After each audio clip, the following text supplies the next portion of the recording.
Welcome back to Global Village. I'm Buddy Kunan, and we've said goodbye to Sarah Keblatin of Global Eco Village Network. And joining us now is Mitch Carson, and he is the organizer of a very interesting event in Manila called Speaking in Manila. That's about as straightforward as you get. Yes. Mitch, welcome to Global Village, to Thank our you for third having final me. segment. It's a pleasure to have you here. Okay, let's talk about you first. This is not your first time in the Philippines, is it? Been here many times. I am hooked on Halo Halo. Okay. And wow. the Filipino people. Yes, yes. And you're originally from LA in Yes, New York. correct. And where is home for you now? Bangkok, Thailand. So I've been in living in Asia for 7 years now, and Bangkok has been my home for 3 of those years. Okay, excellent. Now, Mitch, you have an interesting career, an interesting profile. It says, you're a CEO of a company that called Impact Products Marketing before, and then you were in the media as well. You're a motivational speaker. Who is Mitch Carson? You've got so many hats. 5'11", 93 kilos, living in Bangkok. I've had a life as a former pitchman on a program called Home Shopping Network in out of the U.S., where I sold products on live TV, which was interesting, and it got me to become comfortable in front of the camera. I'm a little nervous today, but I've overcome it. Really? Yeah, well, you could fool me. Yeah, I'm fooling you. And I also had a radio show out of Los Angeles with CBS Radio, and I've been on the platform speaking for about 35 years. What got you into motivational speaking and just helping people become better communicators? Yeah. There were some personal things that happened in my life. The short story is I lost my parents 5 weeks apart when I was 22 years old, and I went through some tough times, recovered from those tough times, and decided to share my story of how did I overcome this unfortunate event. And then I spoke about it more and more and more for free, passionately, and then turned it into a career. And from that point, others sought my help. How do you do this? How do you start as a speaker? What do you have to do in order to do what you do? And I said, okay, I can make a business out of this. And simultaneously, I was running an advertising agency for many years. Wow. And that's what paid the bills, and speaking was a passion, something that I was able to help others accomplish. And then we were able to turn it into a business and helping people, because then I started promoting events and realized the shortcoming of many speakers was press. They had never been in the news. And how do you create credibility for somebody is having a show, being on the radio, being in print media, newspapers, magazines, today podcasts.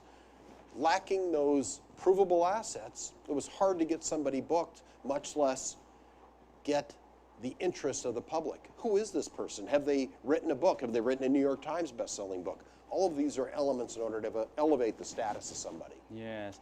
Now, when you talk about helping people become better communicators, what kind of people approach you for this? I mean, you mentioned some CEOs, you mentioned helping professionals. Who are the people who usually come to you for Largely, this training? Yeah. For example, I have 20 people here in Manila this week. Yeah. Some of them are already very accomplished speakers who want to expand into the Philippine marketplace with their products or services, and the exposure is the media. How do you do and checking it out. So these people are seasoned and they want to gather local media in the Philippines. Okay. Then we have some people that are newer who have had no experience on the stage, much less leaving their home country, and are here to check out if speaking is right for them. And I say, well, you'll know very quickly, because if you can get in front of the camera, be interviewed like we had 9 newspapers or 10 newspapers interview all of my participants yesterday. We had another network interview them. How in the world could they speak better? By having media to prove and elevate their self-confidence. Okay, so this event, Speak in Manila, is basically a workshop of sorts, where you will really help people, in a 5-day format. Yeah. They walk out of here changed, transformed, better than they ever thought possible before, because we just had a radio show that they were covered on earlier today. For 2 hours, we booked the spot. They all got to share their skills, and they were all elated.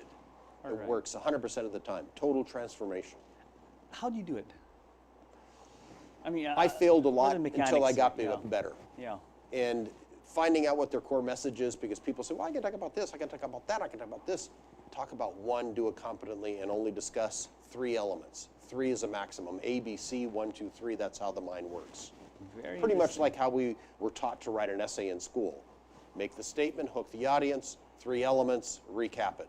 Tell them what you're going to tell them what you told them. Is that the pitfall of a lot of people who fail at public speaking? They don't identify, maybe they fail to focus on a message. Is that a pitfall of most? That is one of the pitfalls. Yeah. And they don't know how to engage an audience.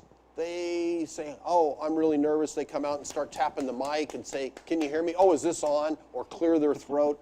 These are marks of the amateur. Or they fill their speech with ums or yes or right. I mean, verbal faux pas. Yeah, but isn't that natural for a lot of people, especially when you're trying to collect your thoughts? And, if you're speaking on the fly, let's say spontaneously. I mean, is it natural for you to go and kind of clear your throat? All People those who things aren't you mentioned. trained may do that. There's something called the power of the pause. Buying airtime. Guess what happens? I use what is called the cell phone test. Am I being interesting to where the millennials have put their cell phone down? Because if you capture and engage their attention, the cell phone is turned off and down, you have got them. Now, But that's if a they're challenge. still, with Yeah. millennials especially. That's a challenge. Now the Zs, good luck. You got to take it away from them. It's like taking candy from a baby.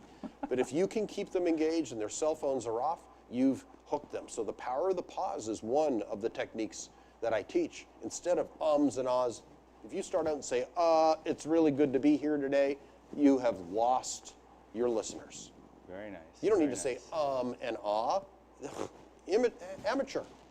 Very nice. Pause. Very nice. Come out. I've seen speakers effectively come out. TED speakers, TEDx speakers come out, not say anything for the first 3 to 5 seconds. Just come out and look at the Just make an audience. impression. Let the energy, Look.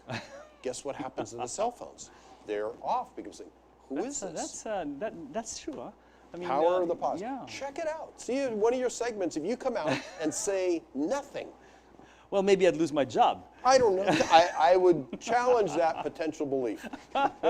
No, but I can see where you're coming from, because when the speaker is on stage and he's quiet, then people are saying, hey, I mean, what's going next? on? What's next? Yeah, what's next? What's he thinking? Yeah. Very good. Okay, let's talk about the chicken and the handcuffs. Okay. Because this is the first time I've had these kinds of props on set, and I must say I'm intrigued. Why do you use a rubber chicken and handcuffs? I'll get to this one second. All right, let's start with the Let's chicken. focus on the chicken. Sure. Somebody who's never spoken in their life, it's man's number one fear. In front of a In front crowd. of an All right, audience, all right. maybe it's a friendly audience, maybe it's their family, and it could be their mom, their dad, and their cat is in the audience. The cat's looking at the chicken. But, they're nervous. They don't know how to get rid of this nervous energy. It's known to be man's number one fear, Yes. even in front of drowning or burning in a fire. The embarrassment of you and I, what we're doing is easy for us. We've done it. But maybe if you could go back in time and think, oh my God, I was nervous at one time. Sure. And there is good nervous energy. If I have somebody that is incredibly nervous to the point where I know they're shaking or they're red faced, I say, come here. I want you to do something for me. I said, turn around, stand in front of the audience. I said, close your eyes. Now, open your hand. I put this in there. I said, give it a squeeze. They open your eyes. They're amazed. They look. I said, give it 3 squeezes in a row. Everybody smiles, both the friendlies or unfriendlies that are in the audience and the person that's holding the chicken, because all I've done is transferred the fear out of this into the chicken. And it's got red lips, it's got a mouth, it's a funny color. You give it a couple squeezes like that. It breaks the ice. Completely. Yeah. It's the ultimate icebreaker and confidence booster, I said, because now I want you to complete after me the following sentence. I squeeze the rubber chicken because. Give it 3 squeezes. I squeeze the rubber chicken because. ... They fill in their own blank. You've started. I said, now tell me what you do for a living. After you squeeze the chicken again 3 more times.